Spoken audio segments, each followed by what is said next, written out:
Hi friends, myself Dr. Ilyas and welcome to Suli's Rounds.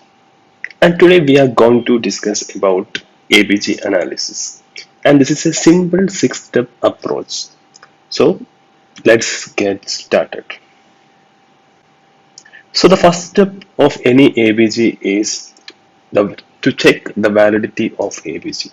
So there is a simple equation to check the validity of this ABG, that is the H plus concentration is equal to 24 into PaCO2 divided by bicarb concentration. So if this is okay, then this ABG will be valid. So one simple mnemonic is, so if we get this H plus concentration as 100, then pH will be 7. In ABG, we will not get this H plus concentration value. We only have this pH value.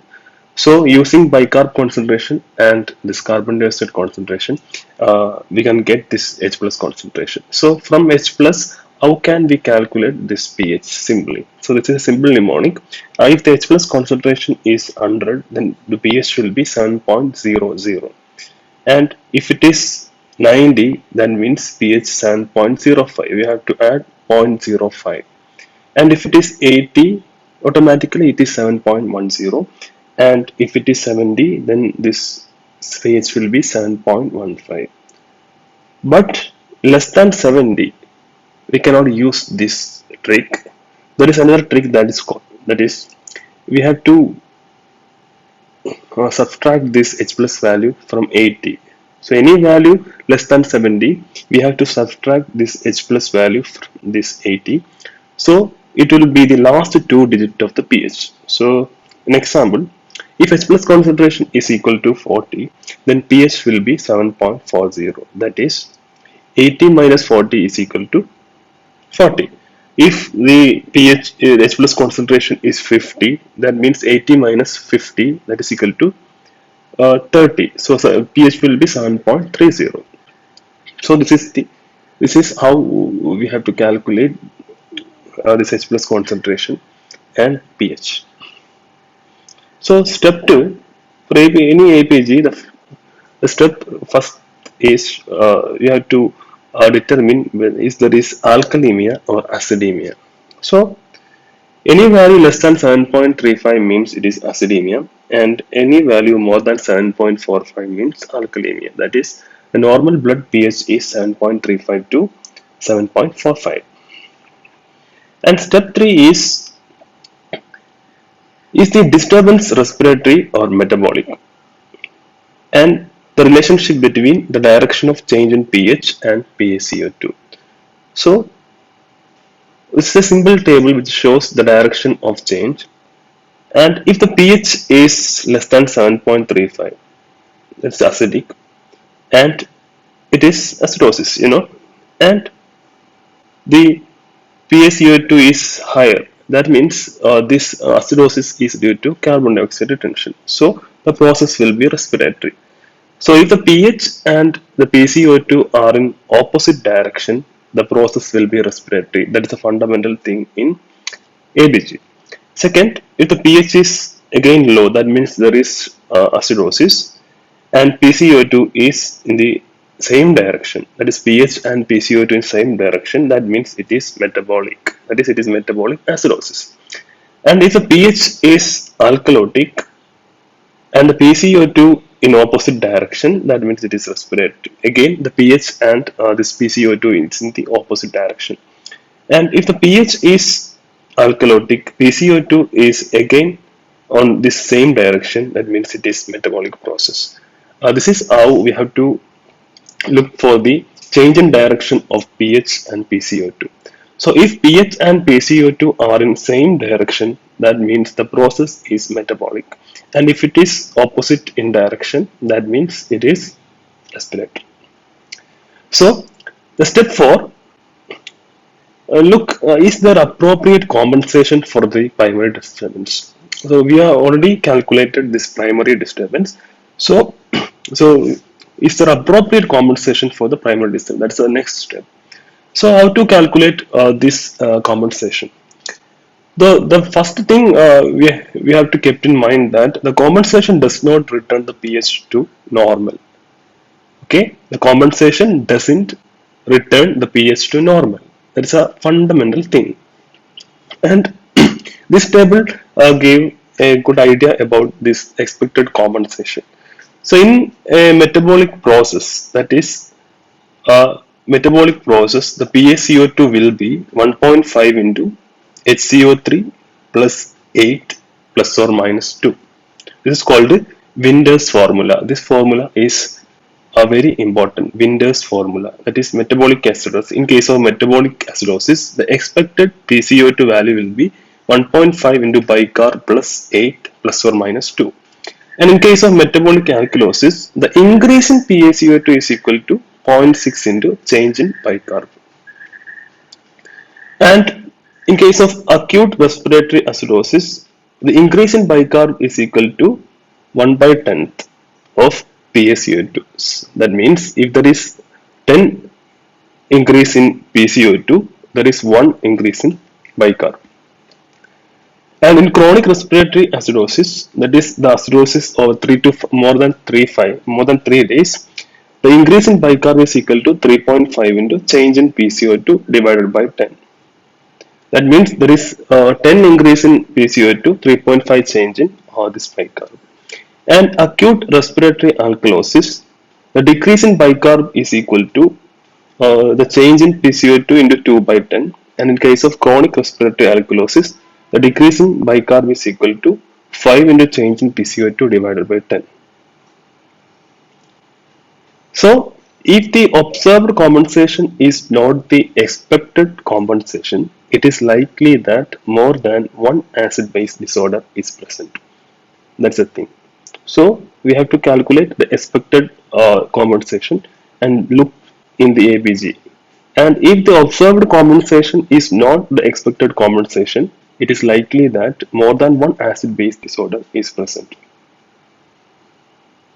And step 5 is calculate the anion gap.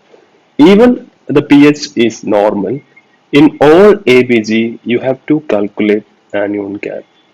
So you won't miss any ABG, any complex ABG with the normal pH. So in every case, should calculate anion gap, especially in case of metabolic acidosis. So what is meant by this anion gap? So anion gap is equal to sodium minus this chloride plus bicarb. A normal anion gap is 12 to 14. So always keep this value as 12. That is easy for calculation. So if there is hypoalbuminemia, there should be a correction. So correction for albumin is add 2.5 into 4 minus albumin. So that means normal albumin is uh, kept as 4. So if the albumin is 2, that means we have to add 2.5 into 4 minus 2, that is 2 into 2.5. So we have to add this 5 to this anion gap, that is 17. The next, if the anion gap is elevated, calculate this osmolar gap. In case if we suspect toxic ingestion, and if the elevation in the anion gap is not explained by any obvious cause, that means if we suspect diabetic ketoacidosis, there is no role in calculating this osmolar gap. If we suspect any poisoning that causes this anion gap elevation, it's not important to calculate osmolar gap. But you have to calculate osmolar gap if the anion gap is elevated in cases like toxic ingestion, and if the elevation in the anion gap is not explained by any obvious cause. So osmolar gap is equal to the measured osmolality minus calculated osmolality. So the calculated osmolality means it is 2 into sodium plus glucose divided by 18 plus BUN divided by 2.8. This is a simple equation. So we can calculate this osmolality by this equation. And measured osmolality is a laboratory value. And if the normal this osmolar gap is less than 10, and if this measured osmolality minus calculated osmolality is more than 10, we have to suspect toxic alcohol ingestion. So last step, if increased anion gap is present, then we have to assess the relationship between the increase in anion gap and decrease in bicarbonate. This is called the delta ratio. That means delta ratio is equal to change in anion gap divided by change in bicarb. So if this value is less than 1, that means there is a concurrent non-anion gap metabolic acidosis. And if the value is more than 2, that means there is concurrent metabolic alkalosis is likely. The normal delta ratio is between 1 and 2. So if it is less than 1, so there will be a additional non-anion gap metabolic acidosis, and if the value is more than 2, or there will be an additional metabolic alkalosis. This is the 6 steps in ABC. So we can do a problem. So always keep in mind that in every ABG you should correlate clinically and make differential diagnosis. That's the use of ABG. So it's a clinical problem. Here, a 28-year-old woman with a psychiatric illness is found unconscious on the floor, and her vitals in emergency department. Her heart rate is 120, and BP is 100/60. Respiratory rate is 6, and temperature 99 F Fahrenheit. SpO2 88, pH 6.96, PCO2 60, bicarb 30. And sodium 132, potassium 3.4, BUN 24, creatinine 1.6, and chloride 95, albumin 2, and glucose 74. So we are going through 6 steps. Step 1, check the validity. Here H plus is equal to 24 into PCO2 divided by bicarb. So that means 24 into 60 divided by 13, that is equal to 111. So for 100 the pH is 7, we already discussed. So for 111 the pH should be less than 7. So here it is 6.96, that means it is valid. Step 2, here pH is 6.96, that is it is less than 7.35, so it is acidemia. Step 3, we have to look for a change in pH and this by PCO2 concentration. So PCO2 60, that is it is more than 40, that is it is increased, and pH is decreased. So pH and PCO2 are in opposite direction, that means it is a respiratory acidosis. Fourth step, so it's a case of acute respiratory acidosis because patient present in emergency department for sudden onset. So you have to calculate an estimated compensation for this acute respiratory acidosis. So we have already discussed the increase in bicarb in acute respiratory acidosis is 1 into change in PCO2 divided by 10 plus or minus 3. So here change in PCO2 is 20. So it is divided by 10, that is equal to 2. So the bicarb should be 24 plus 2, that means 26 if compensation is adequate. So here bicarb is 13, that means it is not appropriate. Here these bicarb values are decreasing. So we expect bicarb to increase, but here this bicarb is decreased. So bicarb is lower than expected, so there should be a concomitant metabolic acidosis that causes a bicarb loss that lead to this metabolic acidosis. Step 5, here we have to calculate this anion gap. Here sodium minus chloride plus bicarb, that is equal to 132 minus 95 plus 12, that is equal to 25. So we have to, here albumin is 2, so we have to adjust this albumin with this anion gap. So here it is 2.5 into 4 minus 2, so this 5. So we have to add 5 to this already got result, that is this 25. So the anion gap is 30. So here we send common thing like lactate and just normal, and the ketone is negative. So this elevated anion gap cannot be explained by any common causes. So in this case we have to calculate osmolar gap. Our serum osmolality was 310, that was measured thing. So In osmolar gap, that is equal to measured osmolality minus calculated osmolality. So calculated osmolality means 2 into sodium plus glucose divided by 80 plus BUN divided by 2.8. That means 2 into 132 plus the 74 divided by 18 plus 24 divided by 2.8. That is equal to 277.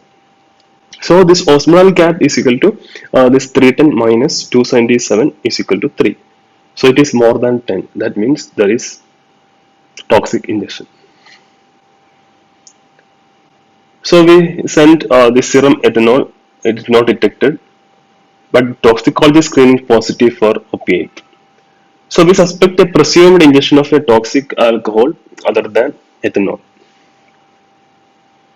Step 6 is to calculate delta ratio, that is change in anion gap divided by change in bicarb. Here change in anion gap is equal to 30, that is a anion gap, minus normal value is 12. So that is equal to 30 minus 12 is equal to 18. And change in bicarb is equal to 12. Okay, that is this 24 minus 12. So the ratio is, it is 1.5. It is within expected range. That means there is no other concomitant non-metabolic, non-anion gap metabolic acidosis or metabolic alkalosis. So ABG shows a respiratory acidosis with anion gap metabolic acidosis.